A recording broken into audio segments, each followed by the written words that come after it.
two, one. Okay, what's going on YouTube? It's TNG Media News back at you again with another edition of the Concrete and Steel Chronicles. Today you are in for a real treat. I got a good brother by the name of Taribu Shakur, formerly known as Cadillac, but in his other life, and he's gonna get into all that.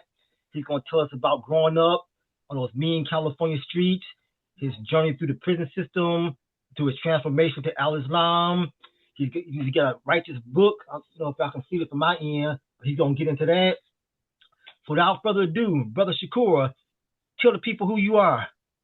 Um, Good afternoon or good evening, viewers. I don't know when it's going to be shown, but like I said, like the brother said, I'm in California. Yeah, my name is Taribu Shakur. I'm formerly known as Cadillac from Palmetto Gangster Crip, which was the Linwood and Compton area. I haven't been involved in that since 1989. And since 1989, when I stopped being part of that in good standing, I never burned a candle on both ends. Um, so that's me. Right now, I've been in for years. I've been doing this work. I work for Restorative Justice of Oakland for the youth, and for years I've been doing this work. I grew up in Compton, California, Compton and Linwood area, and Watts, and it was um, it was a concrete jungle for real. And I will get into that more as my hosts question me. But I just want to say I'm honored to be on this show and to be able to give you some insight about myself. Okay, Okay. wonderful, wonderful. Okay, so you grew up in Compton. So, like, what Mhm. area, like, what time frame were you, like when you were a youth? Like, give us a reference of like when you was growing up. Like, what years? When I was a youth, I was born in 1963, for all Okay, clarity. I got off the porch when I was 11 years old, okay, but I didn't. I really started getting to my gang more at the age of 13. 13. That's when I got more deeper into it. Mhm. Um, so you could say that was from 1976 all the way up to 1989. Okay, all right. So, describe your home life. Like, was it two parent family, single parent family? What was your home life like? Um, it's a two-parent household, but you could say it was more so one Okay. because my um, and that's in my early ages there. Mhm. Because first it was my mother and father together, and then after their divorce, then she married another foul. She married another foul man. Well, my Mhm. father wasn't really foul, but this man was foul. Mhm. And this what he brought to my home was nothing but terror, Mhm. you know. And so and he said he wasn't raising nothing in the house. Nothing's being raised in my house but outlaws and gangsters. Mhm. He was a pseudo gangster, pseudo outlaw to me. Okay. Okay. Did he belong into any particular affiliation? No, he didn't have no affiliation really. But my mother, let me go a little bit deeper. I see what um my my mother, it was more so single. The reason why I say it was single because he wasn't a provider. Okay. He didn't provide anything.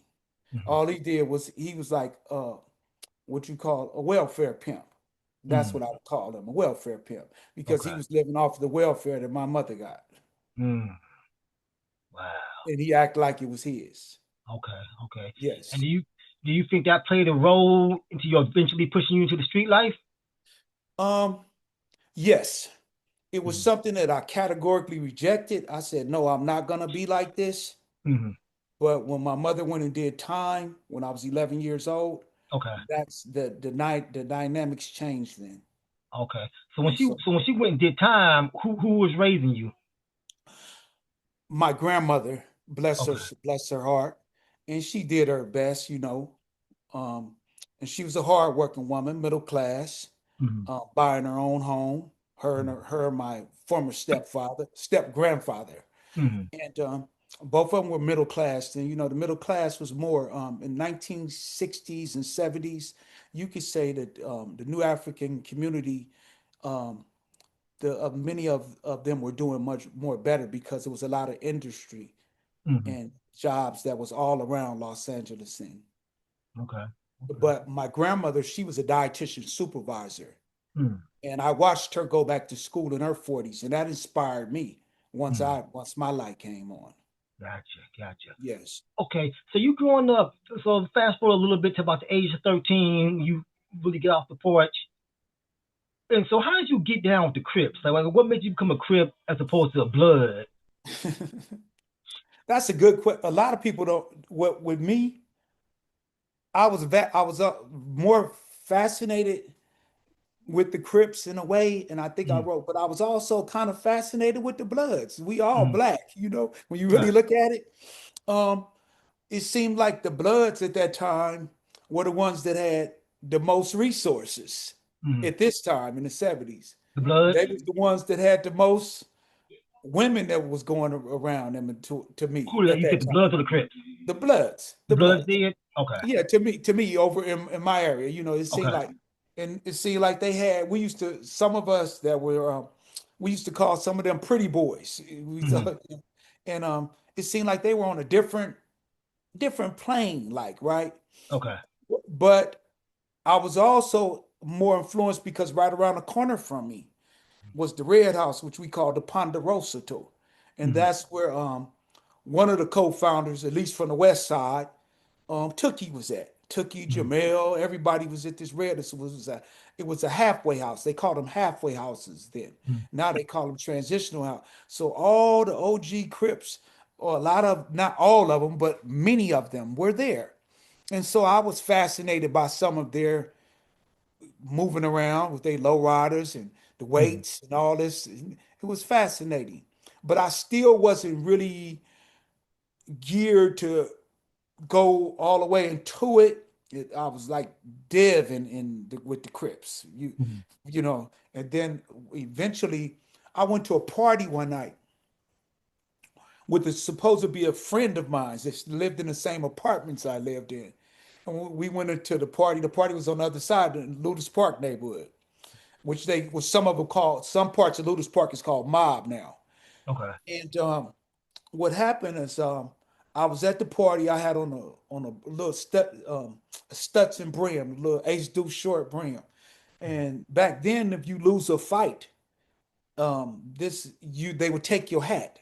Mm, That's what it's called. We gonna take if you lose, you'll get your hat took. We used to talk okay. like because it was more so then. It was the killing wasn't the malicious killing and wholesale killing like what it had evolved into for a minute. It wasn't like that. It was more so you had to have hands. Mm, You know, you had that. We wanted to see what your skills was you light in the ass or can you mm, fight? Can you throw them? right. And you mix them up. So it was more so like that. It wasn't everybody. It wasn't a lot of killing. Mm, It wasn't a straight killing field right. in the 70s. Okay. Yes. So I'm at the party and this blood. I can say his name. His name is Slick from Mm, Luda Sport. He say, hey, blood, let me see your hat, right? mm, And I'm outside. I say, let me see your hat too. He said, like, and so I'm naive. mm, I wasn't. He was a little bit more street savvy than me. So mm, when I give him my hat, he give me his too, and he snatched it right back. He said, "Blood, you ain't getting your hat back." And then I stole on him and got mm. rat packed. Okay. Meaning I hit him, and they packed me out, right? Okay. And so the next day I had a fight. The friend I went with didn't help me, Mm, but he was basically a blood. mm, So I whooped. He was older than me, like 3 years older than me. I whooped him, and when his mother came out the apartments and his sister and them, um, and they asked, why is Michael fighting Bubba? What's this going on? Why? And then I said he left me at a party. He didn't help me fight when they took my ass. She said, whoop his ass. The mother said, whoop his ass. mm. Okay. It Okay. was and then the sister was like whoop, and I whooped him. I Mm, and so I became a Crip. That was it there. I okay. went on full fledged then. Okay. Let me ask you this.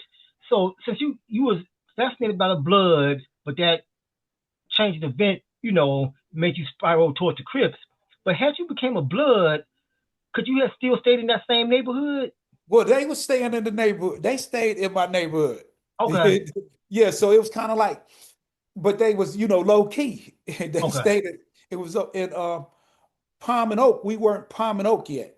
okay, Palm okay. and we was just we had it was a gang that preceded particularly in the Linwood area, which was because Linwood and Compton, these kind Mm, of like it's like they're interchangeable almost. mhm. We can say Okay, they're interchangeable. So our neighborhood runs through Compton and Linwood, but it was interchangeable in terms. But our the gang was called the LWC, Linwood okay, Watergate Crips.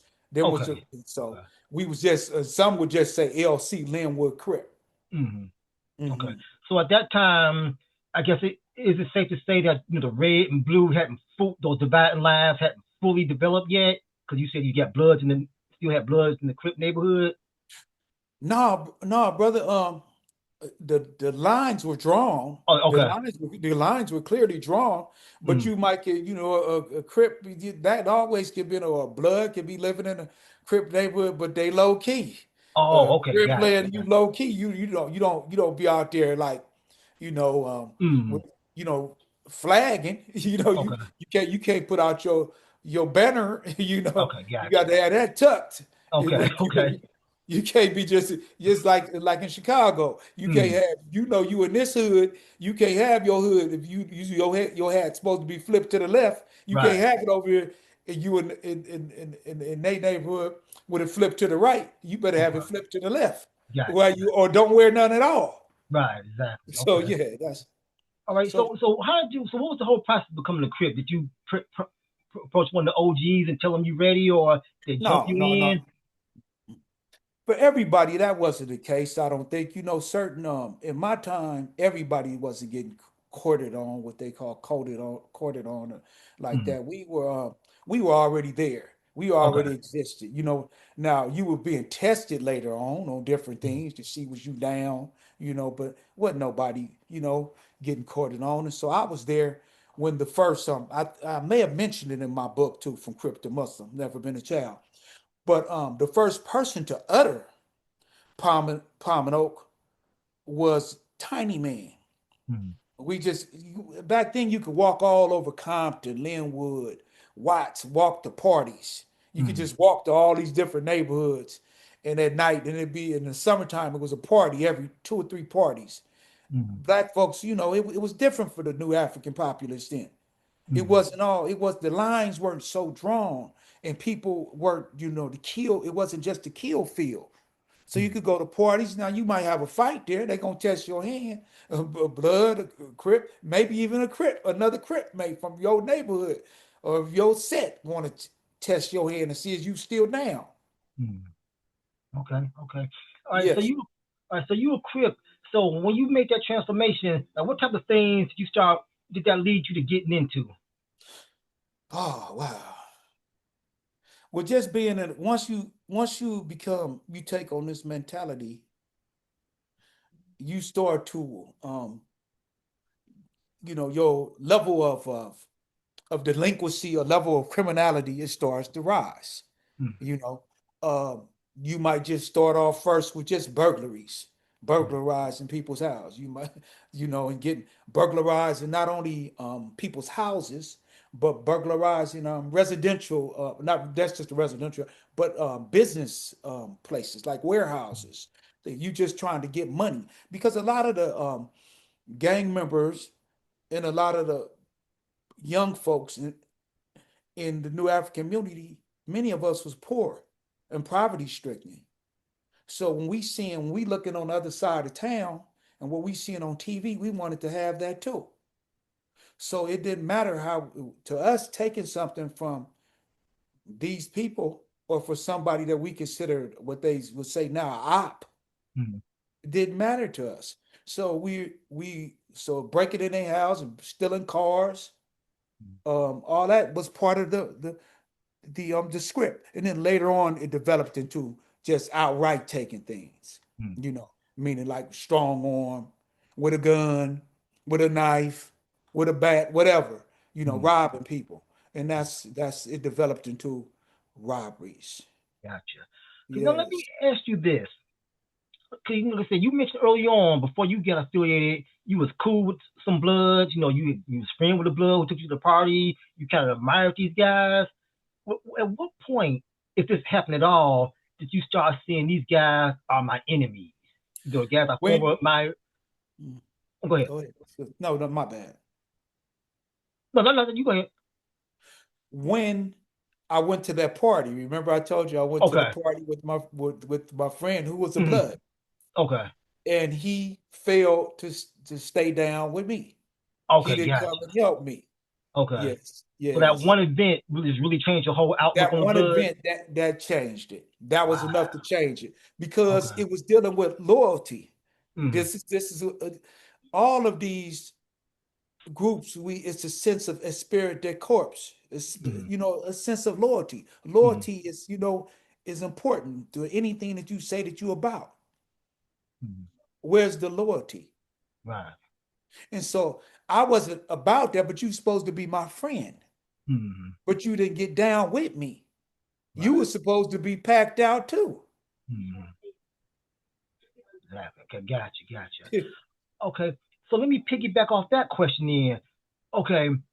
Now, from my understanding, correct me if I'm wrong, like the Crips, there's like 1,000 different, at least several hundred different sets of Crips, and they don't all necessarily get along. So, how did that affect you when okay, I didn't get down with the Blood because there wasn't no loyalty there, but now I'm Cripping, but I got other Crips as enemies. Like, did that ever cross your mind or anything? Well, initially, when I started, when I became a Crip, Mm, and initially what it was initially is 1974, but then that was just the play. mm, But 1976, that's when it was fully mm. in. You know, um, we didn't have a lot of Crip on Crip, especially in Compton, Okay. Linwood, those areas. Watts. It wasn't a Mm, lot of Crip on Crip. It wasn't a lot of that um, going against one another. okay. It's something that developed later on too. Mm, okay. This developed later on, like either around most, well, at least with us, it was like the late 70s Mm, and then the early 80s. okay.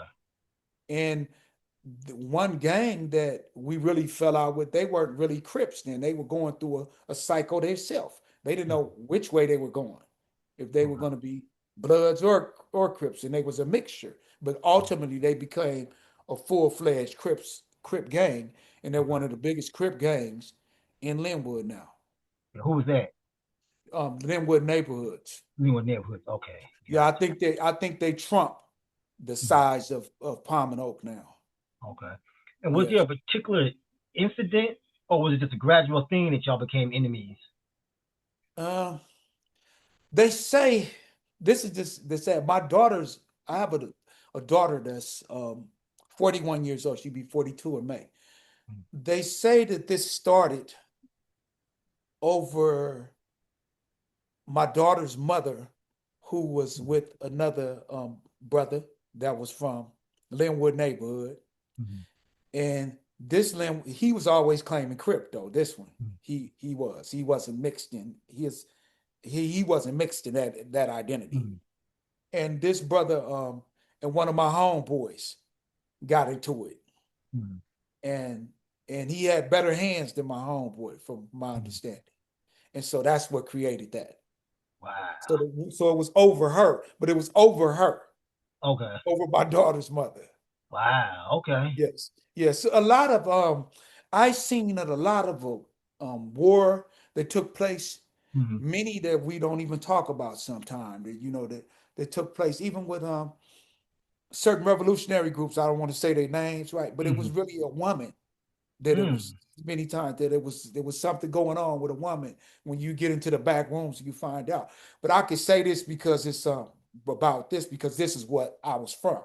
Right. This is what I did. I don't want to, drop names on other people's stuff that I wasn't part of. Right. But I Right. would be clear. No, this was my daughter's mother, and that's Mm. what it was.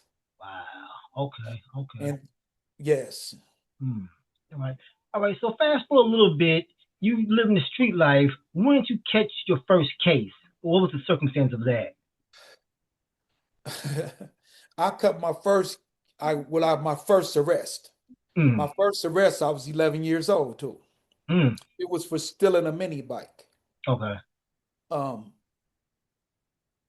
I was arrested. I understand, when anything happened to you, this is the mindset I have now. It's like, what role did I play in it? Even though Mm. I didn't steal this mini bike, I didn't even know how to commandeer anything that ran by a motor. Mm. And as far as vehicles, Mm. right? But I was alleged that I stole this mini bike, which I didn't. Mm. But I was arrested for it. And in my warped thinking I felt good about that Mm. because I'm out of school. But what brought it about, because they seeing me out of school, walking down the street, smoking cigarettes, weed, with alcohol in my hand, so they thought that I did that, but I didn't. So I understand. I got the insight. I really understand why they thought I stole the mini bike. I didn't know who stole the mini bike, nor did I steal it. Okay. My second major arrest after then, my first, was for I was playing with one of my little homeboys, Mm. and I was chasing him, and he ran up into a hotel right in our neighborhood, in our set turf, or whatever they like to call it now. And so Mm. when he ran up into the hotel, I chased him up in there. Then he joked me, like he on the football field, Mm. running like a halfback. And Right. so when he do that, the people that own the hotel, the one man, he came out, and he was he pushed up, and he like, stay right here. What are you doing? What are you doing? What are you doing? And he got all hysterical, and I was kind of like, shook up, because my first real encounter with the police was in Watts, Mm. and I was with my supposed to be stepbrother, and the police just, this I'm gonna say, a pig. This Mm. pig just, I let him see my cane, and the next thing I know, he just no, that was my second encounter, because I was arrested before then. Mm. Hit my head up against the picture. It hit me with my cane all in my head, and it bounced off the window. And so I was kind of like petrified, this Mm. big old honky. Mm. That's what I want to call him. Big old, that's what we called him back then, honky, big old peck of wood. Mm.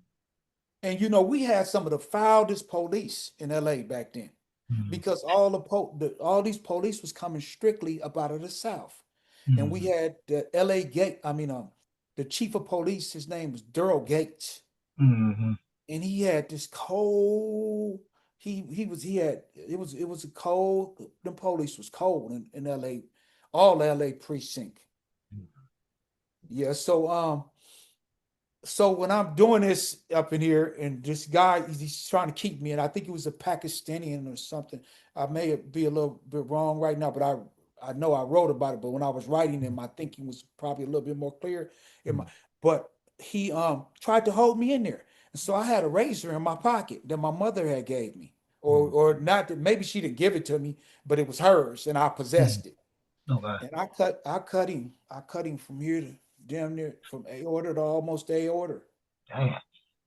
And but I was scared when I cut him, right? Mm. And he was bleeding out. And so I got rid of the knife, and thought and walked, and thought they didn't know who I was. But I mean, got rid of the razor. It was like what we called them a JD razors. But the police pulled up and pulled out their gun and said, get on the ground. I was 13, and I was so scared. It was so much fear in me, having Mm. that gun pulled on you, said it, with they barking out Mm. they orders. Yeah, and I was scared. So that was my first case. Mm. But amazing, that case didn't even go to court. Mm. Wow. So actually, my first case then. So that was my major arrest, right? Then the next major, I was arrested multiple times. I can't count how many times I was arrested as a juvenile. Okay. And when was your first case that took you to the county jail? Oh, it was for, I got tried as an adult when I was 16 years old. Okay. I shot this man 16, I mean, three times. I was 16 years old. He was 28. He had said some very disrespectful words to me and my mother. Mm-hmm. And it was on April the 1st, 1980. And we was on our way to the county building so she could go get her check Mm-hmm. because we had just moved. And her social worker said she could come get her check. My mother had a potty mouth back then. So she didn't cuss this man out or nothing. Generally, that's what she would have did. But she didn't this day. And she was like, Michael, going to go pay for the gas. But he was hollering all out his car because she beat him to out the window of his car because she beat him to the gas pump. Like some road rage. Mm-hmm. Because she pulled up in the gas pump and didn't let him go in. And he had his wife in the car. And she was pregnant. I think she maybe was 6 or 7 months pregnant or 8 months. She was showing. Mm-hmm. But I didn't notice it really that much then, right? I didn't really pay no attention to it to the fullest. But he just kept going on and on. And my mother had asked me that day, make sure you don't have a gun with you. And since I knew we was going to be going through the Ludus Park neighborhood to go to the county building, I still had a gun. On me. I told her, I lied to her. And when he did what he did, I shot him I shot him first once, and then when he fell to the ground, he said, "Jesus Christ, Lord have mercy, please don't kill me." And my mind was, I just asked you to quit talking. I asked you to quit talking to my mother like that, and to quit talking. And and what made me shoot him was he said, "I ought to kick you in her ass anyway." Mm-hmm. After I was basically imploring him, pleading with him to not basically, hey, without saying please, but like, hey, that's my mother. We're headed here. Could you? And I guess he looked at me as a probably, young face and little skinny 16-year-old. Mm-hmm. And so I shot him two more times. So my intent, my mind, and was, yeah, I was trying to kill him. Mm-hmm. And but fortunately, he lived, and I got to make amends with him too. I want to say some of that type of stuff too. I got to make amends with him later on in Oh, okay, life. that's good. That's Yeah, good. I want to add that in there. I Okay. didn't know him. I didn't know him that day, Mm-hmm. but this just was. I did get to make some amends with this brother. Nice, nice. Okay. Yeah. All right. So you get tried for an adult at this case. So when you hit that county, what was the dynamics then? Did you go to L.A. County Jail or Yes, I went to LA County Jail. Went to 33, 31, 30. I think it was 3133, the juvenile module. oh, you do juvenile module first? The Okay. juvenile module, but it was in the county jail. But the juvenile module was more vicious Mm-hmm. than the adult. And Mm-hmm. I'm going to give you why I say that. Okay. Um, you've heard the thing about the baby rattler and the adult rattler. Mm-hmm. The baby rattler snake is more Mm-hmm. dangerous than adult because the baby rattler don't know how much venom to release. Right. Okay, or the same story you heard the story about the elephants when they took all when the cubs, the male cubs, when they Mm-hmm. took all the bulls, when they took the bulls away, the Mm-hmm. male cubs lost their sense of direction. Mm-hmm. And when they lost their sense of direction, they started doing things that was they shouldn't be doing. And they went into the villages, started tearing up the villages and killing human beings. Mm-hmm. Elephants not known to really just kill human beings, Right. right? But when they brought back a bull, they all got back in line. Mm-hmm. So, um, yeah, we were vicious. Some of us were vicious, and Okay. I'm saying I'm including myself because I was there, even though I wasn't part of much of the viciousness, because Mm, it was always, I always had some type of moral compass about myself. And I think that was divine. mm, I've never been like a real, like the underdog. I'm just not gonna smash you because you in a smaller group, mm. or you don't have the numbers. I just wasn't like that. Okay. All right. So what was the dynamic like? What I mean by that, like, was it back then when you came in, was it like Crip modules, blood modules, blacks, Hispanics, whites? How did the inmates click up? Well, as far as the Majos in LA County Jail, Mm, they had we were all over the place. okay. But in 1984, when I was there, you had certain modules that might have neighborhoods, or some neighborhoods, some 60s, some 30s, some Mm, rolling, the different have them, and then a couple of Hoovers, a few dudes from Compton. You had some um that would be a little different. There might be more over here, H-Ray Gangsters mm, and Hoovers. Over here it might be more Grape Streets. It was just, but then one day, out of nowhere, it was called OSS, Operation Safe Street, which operated in LA County Jail. mm, They just gathered all that they had knew who were Crips, mm, and they gathered us all together and put us in 4800. mm, So when they got us in 4800, Majo, the first 3 days, we were getting what was called court line sandwiches.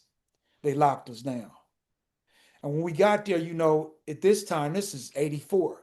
So now a lot of this fighting of back and forth, the Crips, different Crips, mm, it's a lot of different bad blood that done been spilled and stuff. mm, And so when we got there, it wasn't open for us to it was a brother that laid down the rules there. This particular Crip. He was an older Crip. And he was savvy. And mm, he wasn't overall, but he had a way that he could, in concert with everybody, to mm, make everybody lay down some basic rules that we had to go by. mm, And those basic rules was, okay, if you got beef, if you and him got beef, we ain't gonna have gangs in here fighting each other. You can fight each other head up. right. So that's what that was. But it ended up morphing into something else later on as time went on Right. in that same place. And my late homeboy that was older than me, who I brought to Palm and Oak, initiated basically into and brought him in, but he was 2 years older than me, Big Junie. He had one time stole from an East Coast Crip named Baby Bubbles. And Mm, that's when things started to change. okay. Okay. Was there any racial tension back then? Oh yeah, but the racial tension we had in the early 80s, Mm, um, LA County Jail mm, was the New Africans. okay. It was us. We had the unconscious New Africans, we ran that. Okay. We run that. And what I mean by New African, I mean descendants of slaves from North America. Okay. So Yes. were The there still black immigrants. Yes, go ahead. Southsiders around there? Yeah, Southside has been around just as long as we've been around. Okay. They just Yes. weren't populous in the county jail at that time? Yeah, they Oh, were popular, but they didn't have the we were the main factor. It's okay. like, it's like things gentrification. Mm-hmm. It's like a form of gentrification at that time. Just use that. At Okay. that time, they had their numbers, we had our numbers, but our numbers were almost equally matched, Mm-hmm. if not more, Mm-hmm. but we were still the force. Okay, gotcha. They had we wasn't suppressing them or oppressing them in any type of way, but Mm-hmm. we were the force. Okay. Yes. Mhm. All right. So before we move forward to the prison, I just want to ask you. Well, I guess this kind of leads into that. When did things start to change, where it was like a whole lot of tension? I'm not saying you all were the force then, as you were saying, but when did that dynamic start to shift, or did it Well, shift? well, it shifted me. I got to go back. It Mm. shifted me when I went to youth authority. Okay. So we done skipped over. When I was tried as an adult, I ended up going to the youth authority. I went to YTS, to Okay. the youth training school. And that's when it shifted me. That's when I seen that we was friends on the outside, Hmm. but now in here we're literally like foes. We're foes. Hmm. Lines are drawn. There's Hmm. the demarcations were deep. Okay. Now we can't do the things that I did with them in society. Hmm. We can't eat together no more. We can't drink together no more. We Hmm. can't even smoke together. So everything has done changed. It Okay. wasn't even a narcotic bond Hmm. in there. No, now we could, they could buy or we could buy or trade, but as far as us doing it together, that was over with. Okay. Now, who was pushing that line? Was it mostly them, or was it most of the blacks, or was it equally being pushed? I'm gonna say this. One of my teachers said this, and it made a lot of sense. Uh, he said there was infused in them was white supremacy. Hmm. And we could take this back to the guy that the one of their leaders, main leader. I could drop. Joe Morgan was a white boy. He was a widow, and he ran basically the Emmy. And so the Emmy, when you look at the Emmy, the Mexican mafia is the superior group Hmm. of the Southsiders. Hmm. They the superior group. Just like for the Norteños is the Nostra Familia. Hmm. So they it believed that what was infused in them, we know that Mexicans are a mixture, an amalgamation of of the Native Americans and the Spaniards. Hmm. And the Spaniards are Europeans, and they were the conquistadors. So white supremacy, that was seared into their mind. And so they identify more with their conquerors, with the conquistadors. Yeah. Yeah, that's and so and they every for some reason, brother, is we're the most frowned upon. Hmm. Everybody wants to get away because it's so much propaganda that was out for so long and in our dictionaries and everything. Black is evil, you know, you everything that denotes with black is almost they want to make something evil. The devil's food cake, you know. Um, what's the other thing? The witches wear black, Hmm. you know. Um, they're changing of not even know this spiritual thing dealing with black magic. Hmm. Everything is dealing with black. When you go to a funeral, they say you got to wear all black. Bring Hmm. out your black suit. You know, it's a multitude of things that blackmail, Okay. blackball, all that's a negative connotation. Okay. So that dynamic that you saw in the California Youth Authority. Mm. Now clarify for me. Now is that considered like a this is California Youth Authority, but you're not necessarily a youth there. I mean, you can be like in your 20s. Is that correct? Or explain that for me. Well, you could be. Well, in YTS, see, that's the sad thing. I got tried as an adult. Okay. And I went to YTS at this time, and I think it was until they closed Youth Authority. Hmm. YTS or maybe Chad may have morphed into something bigger than YTS. Chad Hmm. opened up later on, but I was in prison when they had Chad. Okay. But it was from the ages of from I guess from 13 to 25. Hmm. But TS in particular, YTS, we used to call it TS for short, the youth training school. Hmm. It was the ages that was primarily there was from mostly from 17 to 25. Okay. Okay.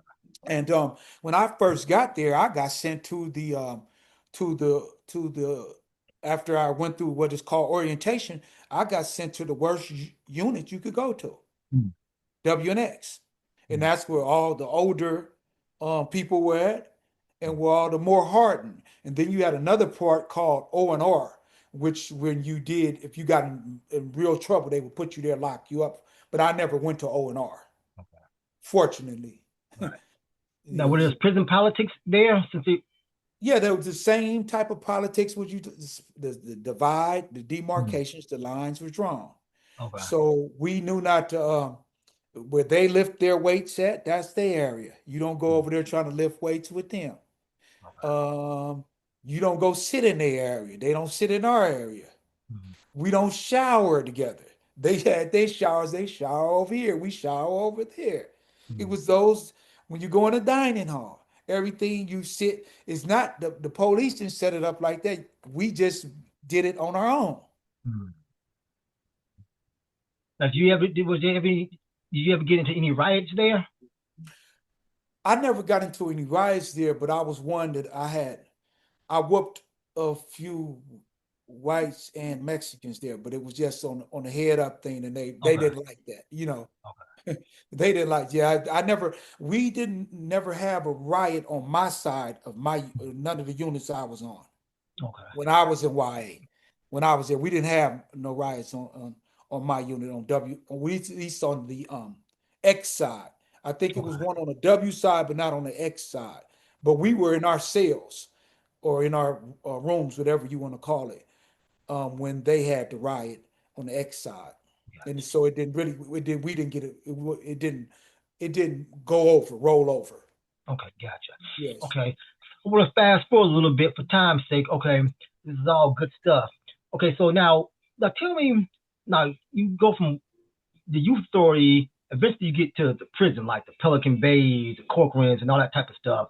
When did that take? Did that come after youth authority that you got back out and went back in, or was it just a straight shot from one to the next? I got back out. I got out of I went to youth authority twice. Okay, Um, and so the second time I went to youth, the first time was for um shooting, shooting a guy, right? right? The assault, great bodily injury. No, assault with a deadly weapon, great bodily injury. Hmm. 245. The next time I went back on a violation. Okay. Because I had did something unprincipled. I had hit my daughter's mother, Hmm. right? And I went back, did some that was uncouth, and Hmm. I hit her, and her mother was like, "This is not going down." And Hmm. since I was on parole from YA, they violated me, Hmm. and I went back to youth authority. Okay. Okay. And so then when I got out, but the whole time when I was in youth authority, the only literature that they had in there was literature that was dealing with um like urban novels, Holloway Hmm. House books they called them. And they were all built around things like um gangsterism, pimps culture, Hmm. all the our subculture, not our refined culture. So Okay. all it did was made me become more of a sophisticated criminal. So I'm just trying to, be more of a gangster, more. And then at the same time, when I came home in '83 too, the movie that was out was Scarface Hmm. with Al Pacino, Hmm. and so that that was everything. Everything is getting raised higher. And that's when I came home, and that's when I started saying more that we Pomino gangster Crips, Hmm. and that's when gangster got placed into that too. So speeding it up, 85, I get back out at 85, and so when I get out in 85, I'm trying to the crack or the rock cocaine is really it's really everybody's having it. All the gangs are having it. And we going everywhere, the different states, different cities. And so I want to make sure that, since I represent Palmetto Gangster Crip, I want to make sure that we get to proliferate with our thing too. Hmm. That was important to me. And so as a result of that, I did a lot of things and ended up getting shot in the head. And Mm, after being shot in the head, um, it was some things that went down, and my parole agent and all that, they were really skeptical about things about me. And so I just said that I should transfer my parole and went out to San Bernardino, California. But you know, you could take a person out of the hood, out of the set, but you can't take the set out of the person of the hood. So all I did was went out there doing the same thing. mm, And so eventually I get a kidnap robbery on a for you know, I'm expropriating funds from all type of people. Um, and I got an addiction into a closet addiction. Did But a few of my homeboys really know, because if they would have known back then, they would have downed me. I think that was unacceptable. 1 minute, could I have mm. 1 minute to unlock this door? Yeah.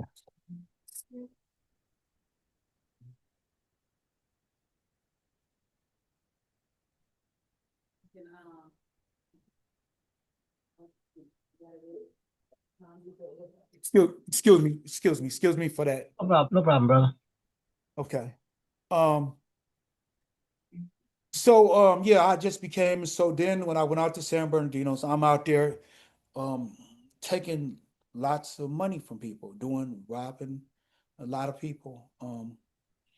And primarily you know, people that's in the street life because you didn't supposed to tell. And that's why I got shot in the head too, because it was robbing some ops, had some Mm, ops robbed, and they figured that I set them up, and so they got me, you know. And you know, that's that side. That's all is fun, all is fair, and you know, in war, you know. So that was war right there with them. So they did okay. what they supposed to do, you know. But anyway, I'm out there, and so then I this kidnap robbery that I committed, I get arrested for it, and I ended up pleading guilty and took what it was supposed to be a plea bargain and had a paid for attorney that basically just robbed me, my late great grandmother, my late grandmother, my mother, and myself. Just took our money and sold me out. Mm, So the mental faculty that I had today, brother, I didn't have that then. So it was easy for, you know, he had led me to believe that I could get life without the possibility of parole. And the case, I never could get life without the possibility of parole. All I could get was the life that I pled guilty to. So he ah, coerced me. So when I get to prison, so while I'm in a county jail and when I get to prison, you know, my thought is like, this is Crip for life. You mm, know, my whole worldview is only about you know, when the only tool that you have in your toolbox is a hammer, you approach everything as though it's a nail. You know, that was the mm, only tool I had in my toolbox. I didn't have no skills, no working skills, coping skills. I didn't know what my core issues was, what had me doing all this stuff I was doing. I had a, a, a hatred. I had to be dealing with self-hate mm, to be gang banging like I was. okay. Okay. So when I get to prison, I'm still, you know, this is Crip for life. I see what the politics. I was already laced, you know, and enlightened to. I had been given and trained before I got there, so I Okay. knew exactly what to do. So I just waited for the first people to get out of line with me. Mm, So it's sort of like the movie that Michael J. White played in, Blood and the but, Bone. You know, I'm just mm, waiting for somebody so I can show the skill. And it was a okay. no. It was a no when I got to prison in 1986. Mm, And in 1986, we had a no fighting policy. mm, If you had to deal, uh, ignorance is when you bow down and then fight, and intellect was at the point of a knife. mm, And that was my thinking. So I was trained to the first person to get out of line with me is to brutally stab them and and walk like a silverback or something, you know? Gotcha. And Gotcha. so I was living that out. And so Okay. now it's like how you know you see the youngsters out here talking about every time they showing a video, they talk about they popping their ops, Mm, stuff this drill music that come from where you from, you know, mm, that drill. Well, it was the same thing in there, instead of the shooting, because you ain't got no real guns like that. The mm. knife was your gun. Gotcha. And so if anybody get up, you hit them. Okay. So yeah. All right. So we got about 20 minutes left. So I'm gonna jump around a little bit because I definitely want to get to how you transform from all this. You know, Mhm. especially that I definitely want to get to how you went from Crip from life to Al Islam. So I'm just gonna jump around a little bit. Okay. So prison dynamics. Okay. Okay. How can I pose this? Okay. From your estimation, describe how the blacks clicked up. Because I hear a lot of different things that they're unorganized, there's so many different ones that can't get along, that can't come together things. Is that myth or reality from your personal experience? Break that down for me. I'm gonna say this. Some of my predecessors Mm-hmm. that was Crips, some that I had was considered ops at one time. Mm-hmm. I think they tried to do a good job Mm-hmm. in organizing the Crips so they could be an independent, sovereign Mm-hmm. formation Okay. within it, with discipline and structure. Some many of them did. Um, Many of these brothers had brilliant minds, just like the jaded view that I had of, even though I never joined the prison organization and Mm-hmm. never seen one credible enough for me to join, but people thought that was their thinking, but it's never an organization. When I stopped being a Compton Crip or Palmetto Gangster Crip, I didn't jump out of the frying pan into the fire. Okay. Now that was Okay, my next so question. The prison organization. Now, what do you mean by that? what I mean, like, like the organizations, like we had organizations that was standing in, or like you had the UBN, the United Blood Nation, the Bloodline, the Vanguards, The the CCOs. BNCO, the CCO, and Okay. since a lot of you had these different, but I think that my predecessors, they were doing their best. And some of these, they were my predecessors on both sides, whether it was the BNCO or the CCO, they was working with what they had. And some of them had some brilliant minds. But Mm-hmm. I think all this was prior to me Okay. arriving, So let me ask But you this. I mean, mhm. sorry to cut you off, but let me ask you this while it's still in my head. Those organizations like the Blue Note Crip organization, the Consolidated Crip organization, CCOs, was it their aim to govern all the Crips like the same way the MA gathers all the Serenos and the NF gathers all the Norteños? Was that their aim? And if so, I would why it didn't work? I would be I can't say all the reasons, but I could only think from what I was told from and what I seen it. You know, it's a lot of trial and error when you building something out that's new Mm-hmm. and it's Okay. nice in development. And so your vision you might have the theory, Mm-hmm. all theory may be, and it may work, but start off with a pop working good.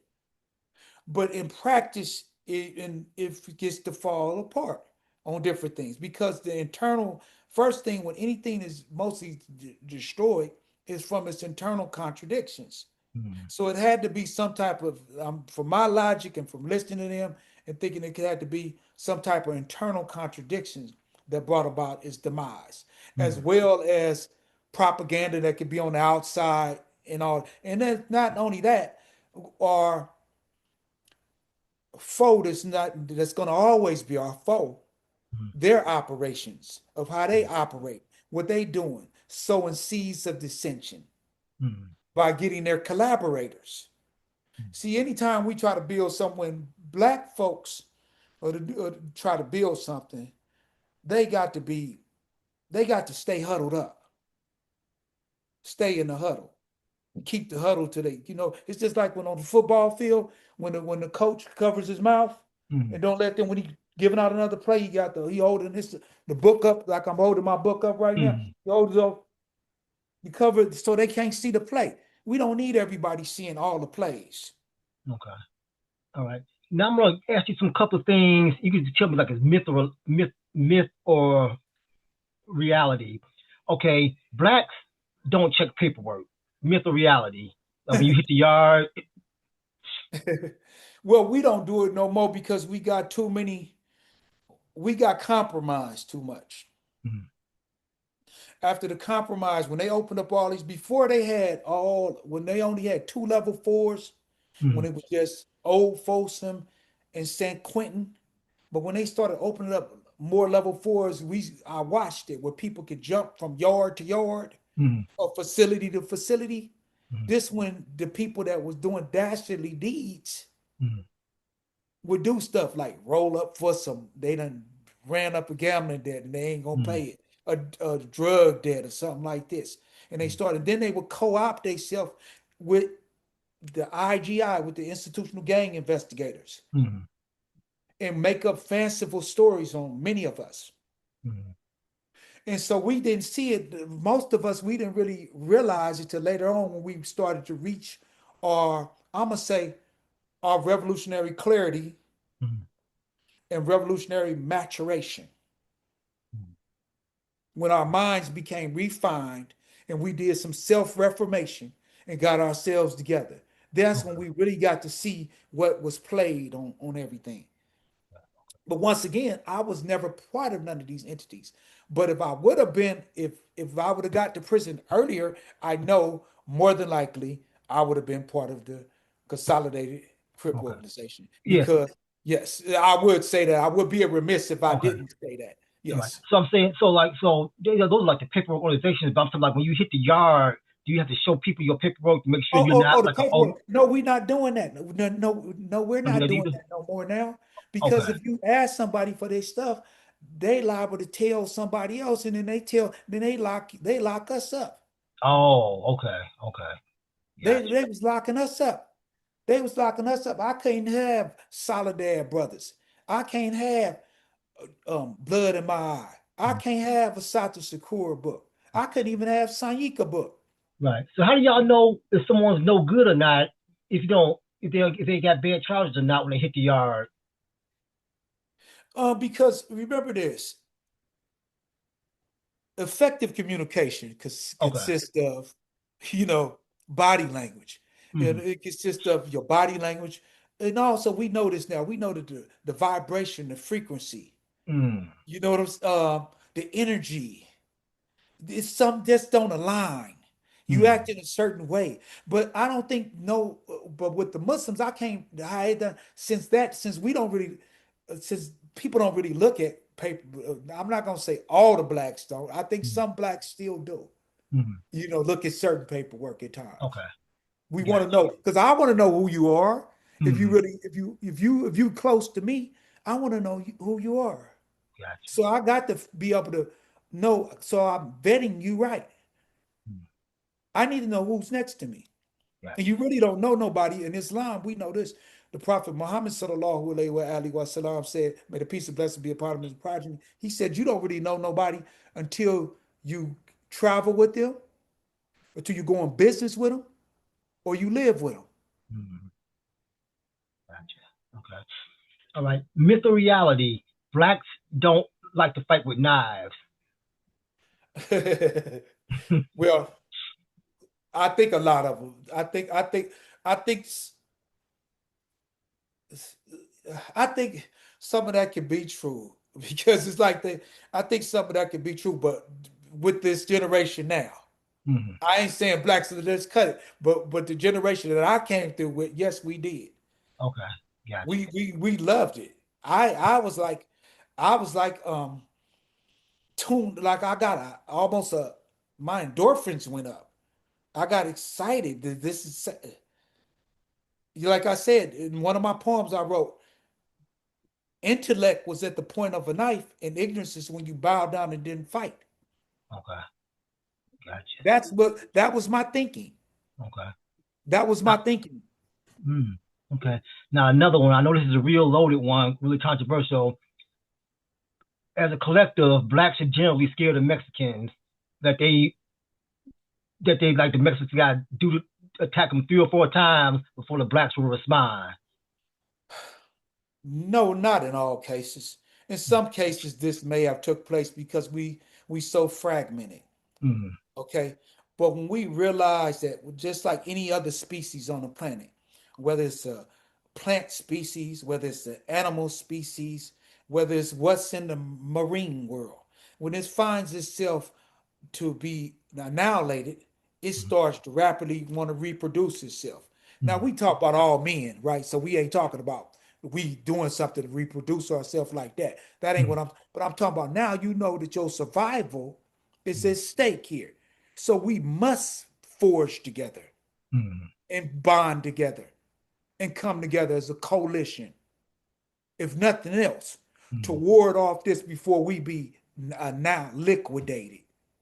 So we have came together. So it be so now understand this too. Let's look at this historically. Mm. This go back to the time immemorial. We always been a hospitable people. This Mm. is how I was so why it was so easily for them to conquer our land, our Mm. motherland, because we let people in. We are people of humility. We from humble origins. We the predecessors of all human beings. So yeah, that could have some, but once we realize Mm. that we being played, when we come together, we are not. They can't stop us. Okay. Them, So, you know what you hear them say then? mm. No mas, Mm. no mas. So in other words, you've seen there's been times, or again, maybe even plenty of times where they attack y'all, and y'all give it right back to them. Yes, it's been time we rapidly respond, like elite shock troops on them. Gotcha. Yes, it's just been, and they know it was, and then those elements they know that would do this. Mm. Sometimes they would move us out the way real quick and leave it open or put some. When you got a weak link, Mm. anything could happen. Okay. So we Gotcha. trying to, so yeah, but we're not. No, we're not beholding. Well, it's some brothers because they're. This is the unreconstructed. I'm gonna use this word. The unreconstructed nigga is compromised Mm. because they're not using their higher faculty. Okay. All right. So those that's on drugs, they'll co-op through drugs, through Mm. cigarettes, because you through tobacco too. They'll do anything. Okay. Gotcha. All right. Now I'm gonna make a big jump here because we got about 10 minutes left. I want you to hold up your book again for me. Okay, from Crip to Muslim. All right. All right. Now let me ask you about. Okay, you can put it down now. But thank you. All right. We're gonna go back to that because I want everybody to buy it. I read it. It's a really good book. But now let me ask you this. And I'm not trying to be facetious or funny or sarcastic, but ever since Malcolm X, it almost seems like when a black person goes to prison, Islam is almost like the default religion to go to. So what? How did you? So that's a twofold question for you. That how did you get into Islam out of all that madness, from being from Crip to life and all this hardcore stuff? How did you get to Islam? And then specifically, how did you get to Shia Islam? That's like I don't hear that too often. Uh, okay. Let me answer this. How I got to Islam. First, you could say becoming a conscious new African paved the way for me to become a Okay. Muslim. Okay, Okay. because Malcolm had said this. I'm looking off. I'm going to Malcolm, the Omar Wali al Hajj al Malik al Shabazz.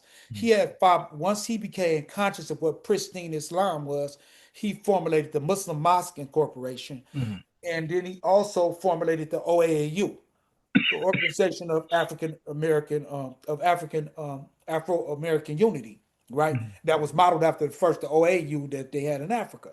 Okay, so he said, I'm a Muslim, but I'm a nationalist. My ideology is a Mm. nationalist. So what took me to Islam, I felt a spiritual void. And Mm. I felt that Islam, when I first read the Quran and started reading, it seemed like that everything in Islam and some of my teachers were showing me that this Islam is all encompassing. Mm. It's natural. And I seen it as being natural. Ultimately, I seen it as giving me more, refining me more. Even though I had developed a good code of conduct now. Now I wasn't using violence just at will. Mm. I wasn't, my language had changed. I couldn't even hold a complete conversation. I mean, a complete sentence without every other word of some type of vulgarity coming out of my mouth. Mm. So Islam, it was a natural propensity for me to go to Islam as I seen it was practiced, and then to go to Shia Islam. After when I first came into Islam, they didn't tell me about the different schools, the madhab, the different schools of thoughts. I Mm, was just told that it's just Islam. I knew nothing about it. But as I read Islam and what is called Tariq, mm, the history, as I'm reading the history of Islam, I could see that when Nabi Muhammad, the Prophet Muhammad sallallahu alaihi wasallam, may the peace and blessing of Allah be upon him, progeny, he said his cousin Imam Ali alayhi salatu wasalam, whom be peace, he said that he said Anna Madina to Ilm wa Aliyun Babua. I'm the city of knowledge and Ali is the gate. mm, He's also, this is so just on that alone. And then here's the thing: when he made the hijrah, that migrated to Medina, which that city was called Yathrib, and it became Medina Unabi, which means city of the prophet. mm, His cousin also laid in that bed mm, when they came, because as he creeped out under his cousin's cloak, mm, hiding himself, and his cousin always sacrificed. He was known as the Asadu of Allah, the mm. lion of Allah. Okay. So I'm looking at all these different things, and I'm looking at this was the first male to take what is called shahada, to take his testimony outside of the prophet. Mm, And he was the one who stood. He was the Alam Mahuda, the banner of guidance. mm, He never was defeated on the battlefield. mm. And he was always the one that defeated. He was just the most heroic. Okay. So your family. So when I seen this, and I know in a prayer too, I want to say this in the prayer. Is nowhere in the prayer does it says anything about that you have to send any salawats, any salutations upon companions. We know this. We have companions and comrades and homeboys or whatever that could be a friend today and be a foe tomorrow. Mm, You even have family that could do that. But Ali never was a foe, alayhi salatu salam, upon him be peace, to Nabi Muhammad sallallahu alayhi wa sallam. So it was just the right thing to hold on to what is called the two weighty things. He said, Inni taruku fi kumi taqulaini kitabullahi wa ahlu bayti. Surely I leave among you two weighty things. I leave you the book of Allah and the people of my household. And he explained to them who was the people of his house. now let me ask you this, because you mentioned, like when I hear you speaking, you like you said you couldn't hold a conversation without every other word being vulgar, but you made this big transformation to Islam. How did you? Because remember earlier you were saying you could take someone out the ghetto when you went to San Medina, but you can't take the hood out of them. So how Yes. did you become a Muslim but still be in that chaotic urban jungle and not go back and forth from Crip to Muslim? Like how did? Well, when I changed, Mm, I didn't want to, one thing I didn't want to do with all my shortcomings and mm, frailties, because I'm just one pebble in so many grains of sand. I didn't want to give no misleading signals to anyone. mm, I wanted to show that the proof was in the pudding, that I'm gonna, just as I talk this talk, I'm gonna walk this walk. See, mm, we have many great theoreticians that can see the light at the end of the tunnel, but mm, I wanted to be a good practitioner too. mm, I just didn't want to show that I have. I want to show that this is going to be in theory and practice at all times. And so that mindset, and also wanting to keep my duty once I became a Muslim to my duty to Allah, that I'm not going to violate this covenant, mm, this oath to Allah, mm. subhanahu wa ta'ala, glory be to him the most high. And so that was a guiding thing. And Okay. I didn't want to also fail myself, because Mm, this is the truth about this. It's a thing, it's a saying that Imam Ali alayhi salatu wasalam said. He said, Man arafa nafsahu faqad arafa rabbahu. The one who knows their self know their Lord.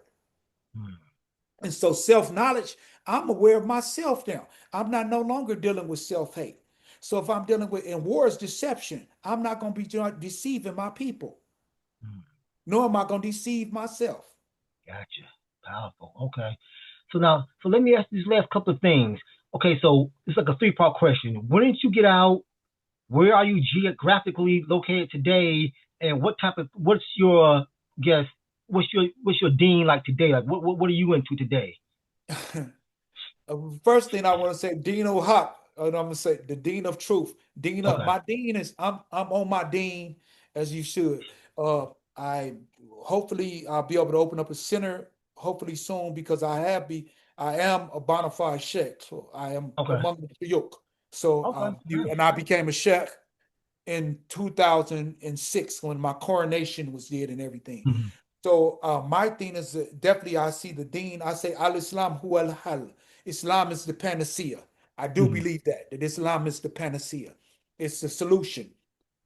Um, as far as where am I at right now, I'm in the Bay Area. Okay. Baby.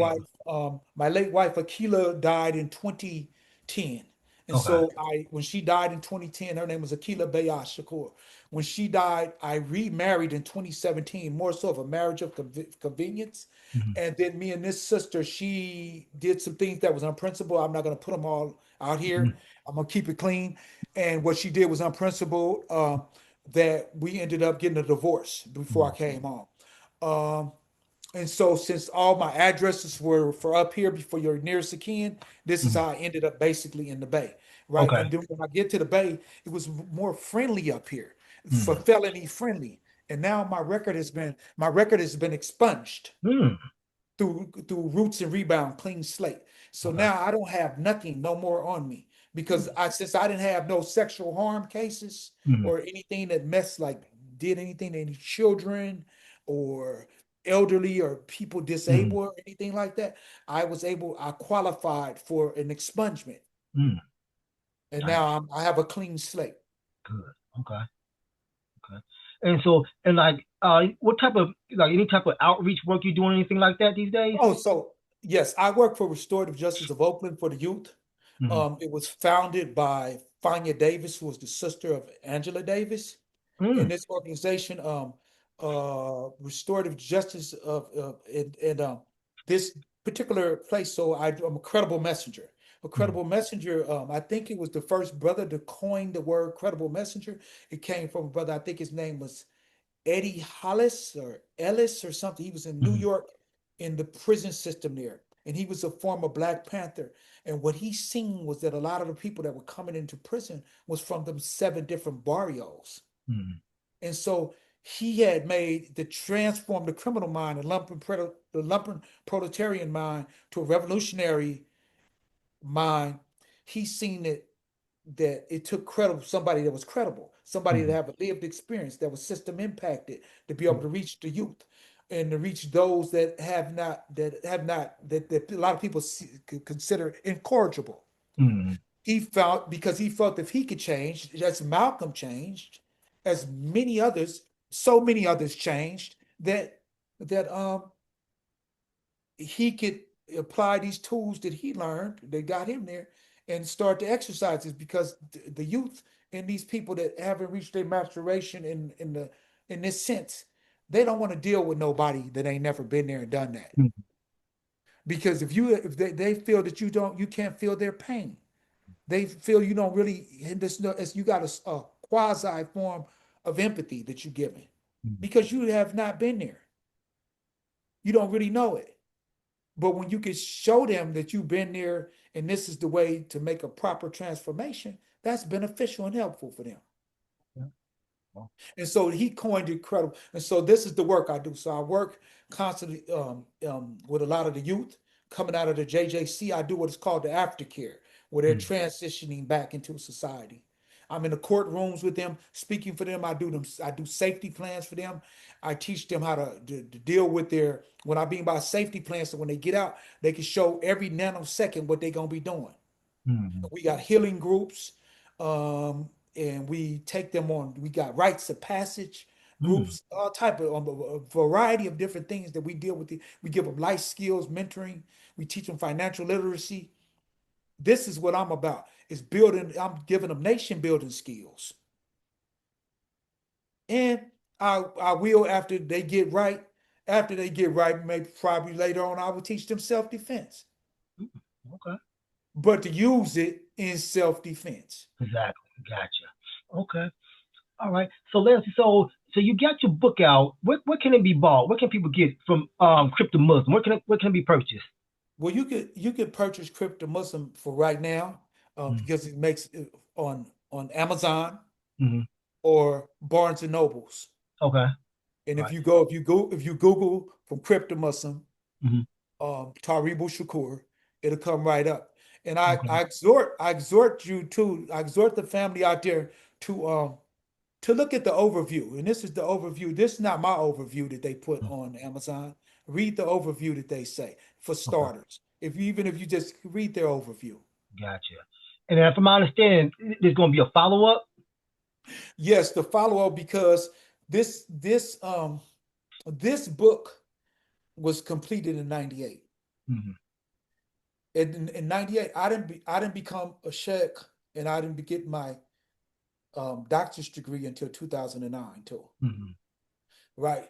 So when I wrote this, I didn't have these. I'm in school at this time, but I I I didn't have my degrees, even though most people don't care about us having more degrees than the thermometer, Mm-hmm. because people want their food, clothing, and shelter, and the security from criminal violence, and be able to have. But so the follow up is definitely will be out within the next 6 months because it carries the culmination Okay. of What's the title what we're going to at. be? I don't want to say that, Oh, but okay. it's, Okay. Gotcha. I will. But as soon as I do, I will let you know. Is that okay? Yo, yeah, I, that works, brother. That works. I'll let you know. Would that be all You right, can brother? even you can even come back on and give it and plug it. That's no problem, brother. That's no problem at all. Would that be all right, brother? Because I appreciate you, helping me right here. Because I'm just, I don't have the audience or nothing like that, But Okay. I have been. The truth of the matter, this is what makes me feel good. This is what's one of my drivers. This is what Mm. one of my real catalysts is that I was instrumental in a lot of brothers changing their lives. And some of them I forget, but they tell me I was instrumental in saving and bringing peace to a lot of different groups. I got respect and love from all the groups. But also, if you got respect and love, you may have some detractors too. Mm. But them detractors, overall, we have to respect each other because Okay. I never, I never did. I never co-opt myself. Mm. I never, you know, ran and left you stranded. I'm Mm. here. I'm for Gotcha. my people. Okay. So last thing. So if anybody out there want to reach you for a speaking engagement or anything like that, how can you be contacted? You got any social medias or anything like that? Emails? Well, they can contact me my social media, Taribu Shakur, Okay. Facebook, or you can contact me. You could DM me there, or you could DM me through my Instagram. Okay. It's all connected together. That would be the two main, right. But also, I could give you my email. Yeah, sure thing. Yeah. I was I My website should be up within the next week. I already started the domain, but I didn't do the host. All Okay. this, I'm just a novice at this right Hmm. here, because I was definitely computer um, illiterate, and so I'm just become my literacy is just being built up. So it's been a trial and error of getting this together. But I'm gonna have it, and when I get that too, I will get that to you. But here is my email. My email is. Could you put it in your chat or something Yeah, later yeah. on? I put it in the description. In the description is long. You have it Mm. longtime.ca@gmail.com. And the Gotcha. reason why I said long time, and I'm not the one that did the longest amount of time. I have many brothers and many brothers that I was so close to that did. This is California is so draconian. Mm. They did more than 36 years. I did 36. There's others that did 37, 40, 45, some even 50. The late Ruchelle McGee. I want to say this too before I Hmm. cut. Though before we end this. I had became a menace to the state Mm. in their system. And because when I was just this hooligan and thug and hoodlum and just a gangster, that I wasn't no problem. But once I started to fight for my people and be about my people, then I Mm. became a menace to them within the prison system. And a lot of lies were told on me and gave me so many jackets. They said I was BGF, I was blood, I was a CCO, I was a blue node. They gave me every hat. And so I had to tell them one time in the boardroom, I said, if I had all these hats, I would be dead because most of these groups are diametrically opposed to one another. I said, how could I have all these hats? Okay, that's one thing. But once I was found suitable, finally I was found suitable in 2020 after a 5 hour hearing where they plumbed everything. After I was found suitable, 2 days before it was become finalized, they sent it back for an en banc, meaning a full panel hearing, and then a recension hearing. But fortunately, I have filed a writ of habeas corpus on cruel and unusual punishment, showing that my time had become disproportionate and beyond the culpability for the offense. But who taught me? I got to give the props to these two brothers, and both of them rest in power. It was a brother named the late Ruchelle McGee Q, who was the sole survivor of the Marin courthouse. Mm. That's who taught me, him and his cellie at that time, Paul Red of Boz. Mm. That's who taught me how to do my first writ of habeas corpus. And I would be remiss if I don't say this too. When I got the Chino to the reception center, I brought a knife from the county jail with me, a buck knife from the LA County Jail into Chino prison. And when I got my knife out and stuff, this guy told me, he said, man, he told me then, he said, man, you're gonna be a Muslim. Mm. I said, man, this Crip for life, right? Mm. I was in a cell. He was a Muslim and he was from New York. Mm. And he was from the Nation of Islam, but he knew the Al-Fatiha. Okay. And he taught me the Al-Fatiha, the opening prayer, the opening, Mm. of the Quran. And I learned the Al-Fatiha, but I didn't really hold on to it. All I hold on to it was Bismillah ar-Rahman ar-Rahim. Mm. But he told me I was going to be a Muslim, but that was the furthest thing that I never would have thought that I would be a Muslim, what I am now. And I've been Gotcha. a Muslim now for 35 years. Oh, righteous. Okay. Okay. All right. Well, man, brother, I can go on for. I guess we got to cut time because I can talk. I can conversate with you all day, brother. This is fascinating. But I Well, want to brother, thank you got you. the time. Well, Yeah, whatever you do, I can get the time. gotcha. Okay. Yeah. Yeah. And I just want to say, just want to thank you for taking time about your busy schedule to call, that you came from, because I asked you for an interview like 2 days ago. You was like, brother, just time and place, I'll be there. And you showed right up. So I really appreciate you making it happen for me like that, because I had just got put up on your book, and the brother put us in contact, and you was like, hey, anytime, any place. So I really appreciate you for being on your word like that. And so any last words you want to say to anybody before we cut? The last words I want to say, I'm gonna say these some words that I got out of a book that I'm quoting. I'm quoting someone else's book now. This book was by Haki Armata Abuti. It was his magnus opus. It was called the um, the Clash of Races. Mm-hmm. And he mentioned in his book that we need to organize the unorganized and reorganize the organized.